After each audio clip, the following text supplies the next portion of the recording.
What's up, guys, and welcome back to Beyond the Void Horror Podcast. My name is Alex, and today we're going to be doing a spoiler-free review of a movie called Witness Infection.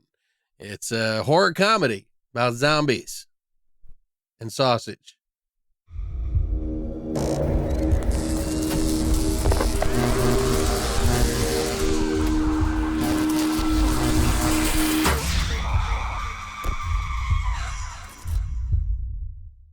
So recently I saw a trailer for this movie called Witness Infection. It just showed a guy in a jogging suit, sort of like a jumpsuit, with a hot dog or something in his hand, and it looked very clearly like a Zomedy.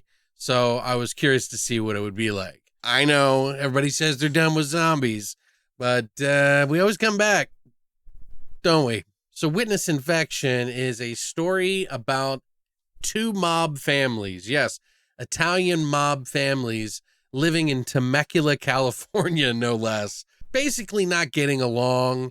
And one of the sons, who works at a dog grooming business with the love of his life, is forced to marry the other family's daughter in order to calm things. So that's what it's about. So some fucking people eat some sausages, turns them into fucking zombies. His shit doesn't go like his fucking plans. You know what I'm saying? I won't do it the whole time, but goddamn, it makes me want to. Now, this movie is very much a stereotype of, the Italian mob and a lot of the family or business and stuff. I actually looked it up and I'm like, yeah, they still have Italian mobs and mafia. They just do things a little bit different than they used to back in the old days.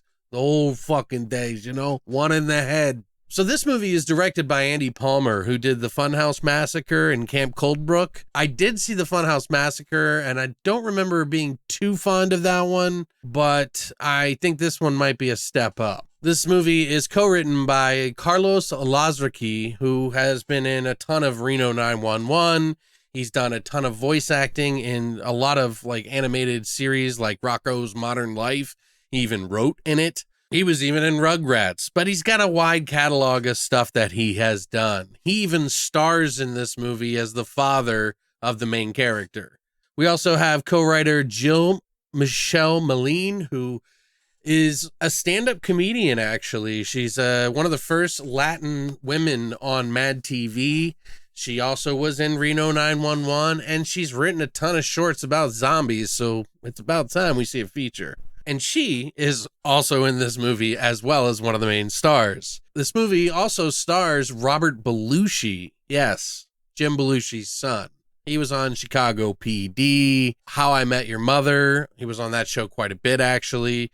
He's done a few different things all over the years. So Witness Infection. How do I sum this up for you guys?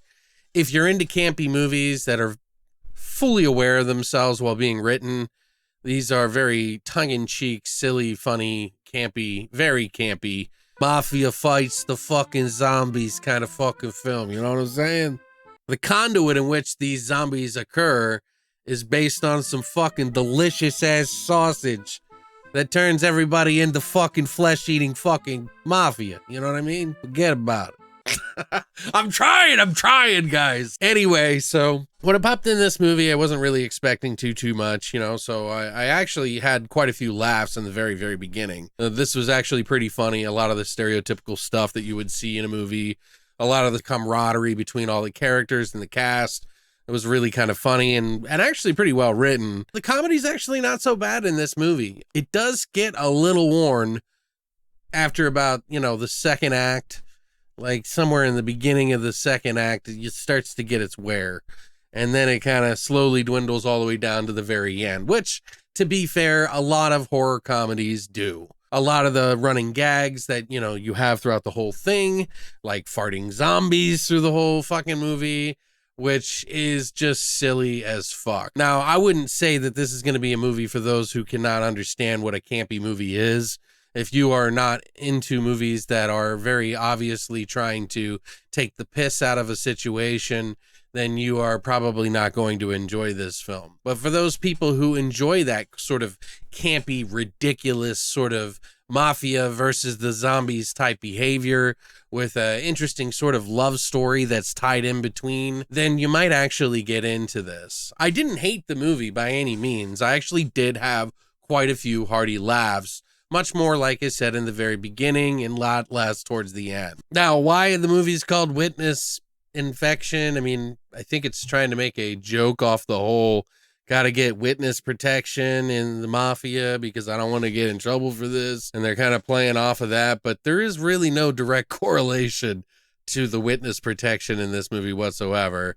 So it's almost like, is it supposed to be on point? Like witness infection? Forget about it. It did keep my attention throughout the movie. I was hoping for a little bit more gore in this movie.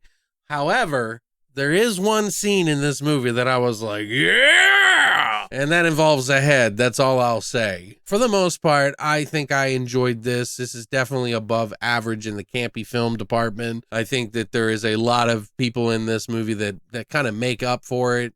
However many takes they took, I'm not too sure. Some of the acting is a little shaky at times, but I think it gets a little bit more of a pass because of the type of comedy that this is. It's got a lot of things going on for it. The actual music in this is pretty good for it too, and they try to make it ultra serious, like something in The Godfather or something. So it's got like notes of that in there, you know, just to add to the flavor. But yeah, I mean, it's a fun movie. It does wear pretty fast as you watch the movie, and it kind of goes down and down and down. For an independent film that's obviously made with a lot of people who probably know each other fairly well in the industry, who wanted to make something fun, I did enjoy it. And I would give this movie probably a 6 out of 10. It's not high on my rewatch list, but if you're looking for something to just kind of give you a few giggles here and there, see a few funny performances, see a few stereotypes that are pretty funny, I think you might get into it. If you take it too seriously and you can't handle these kind of things that I'm talking about, I would steer clear of it. You're probably going to not have fun with it and be upset with me that I even suggested this movie or brought it up. I enjoyed it. I thought it was pretty decent. You can rent it right now on Amazon for $3.99, I think, HD. I think it's worth a watch, but it might also be something that you might want to wait for a streaming service to pick up as well. I think if you're just looking to have a good time and maybe have a laugh, I think you'll find something of value out of here. But I think predominantly most people who aren't into these types of films are definitely going to think it's too campy and average. Let me know what you think in the comment section down below. If you enjoyed this video and you like to check out more horror, well, we talk about it all the fucking time. We even have a podcast that you should be listening to that goes way more into depth and gets a little spicier. So thanks for coming by, and as always, long live the void.